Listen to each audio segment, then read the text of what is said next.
সুপ্রিয় দর্শকবৃন্দ, দর্শন ইউটিউব চ্যানেলে আপনাদের সুস্বাগতম।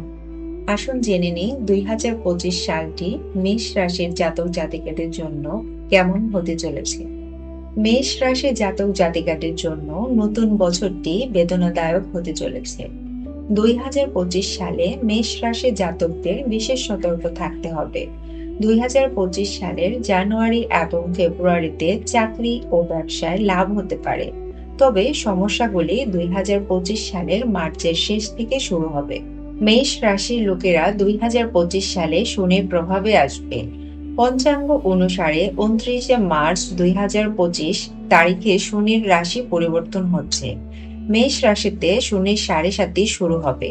মেষ রাশির জাতক জাতিকাদের উপর সাড়ে সাতির প্রভাব থাকবে।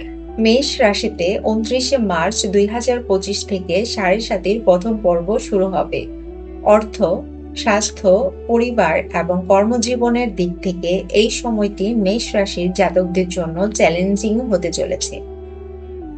শনিদেব আর্থিক ক্ষতিও করতে পারেন, কিছু গুরুত্বপূর্ণ বিষয়ে বাধা সৃষ্টি করতে পারেন। এই সময়ে আপনাকে অতিরিক্ত চিন্তা ও চাপের সম্মুখীন হতে হবে। কিছু লোককে তাদের চাকরিও হারাতে হতে পারে। ব্যবসায় অর্থ হারানোর সম্ভাবনাও রয়েছে।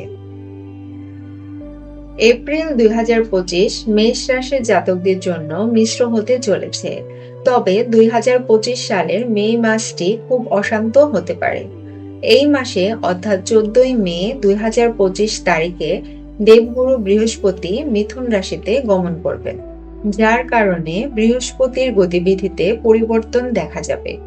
এই সময়ে আপনার জীবনে এমন কিছু ঘটবে যা হবে অপ্রত্যাশিত। এই সময়ের মধ্যে জীবনে দ্রুত পরিবর্তন দেখা যাবে। কিছু জটিল সিদ্ধান্ত নিতে হতে পারে। রাহু রাশি পরিবর্তন মেষ রাশি জাতকদের উপরও প্রভাব ফেলবে। 18 মে 2025 তারিখে এই দুটি অশুভ গ্রহের রাশি পরিবর্তনের কারণে আপনার আয় প্রভাবিত হতে পারে। জুন 2025-এ ব্যাংক ব্যালেন্স কিছুটা কমতে পারে।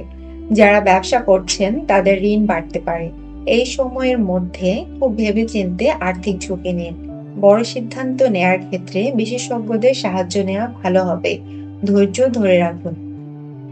2025 সালের জুলাই মাসে কিছু সমস্যা থেকে মুক্তি পাওয়া যাবে বলে মনে হচ্ছে। এই সময়ের মধ্যে চাকরি পরিবর্তনের সম্ভাবনাও থাকতে পারে। স্থান পরিবর্তনের মতো কাকতালীয় ঘটনাও ঘটতে পারে। 2025 সালের আগস্টে হঠাৎ করে ব্যয় বৃদ্ধি পেতে পারে। অযথা ব্যয় নিয়ন্ত্রণ করতে হবে, অন্যথায় গৃহস্থালির বাজেট ক্ষতিগ্রস্ত হতে পারে। সেপ্টেম্বর ও অক্টোবর কিছুটা স্বস্তি দিতে পারে। এই সময়ে পরিবারে সুখবর আসতে পারে। দাম্পত্য জীবনে মধুরতা বজায় থাকবে। আপনি আপনার সন্তানদের কাছ থেকে ভালো খবর শুনতে পারেন।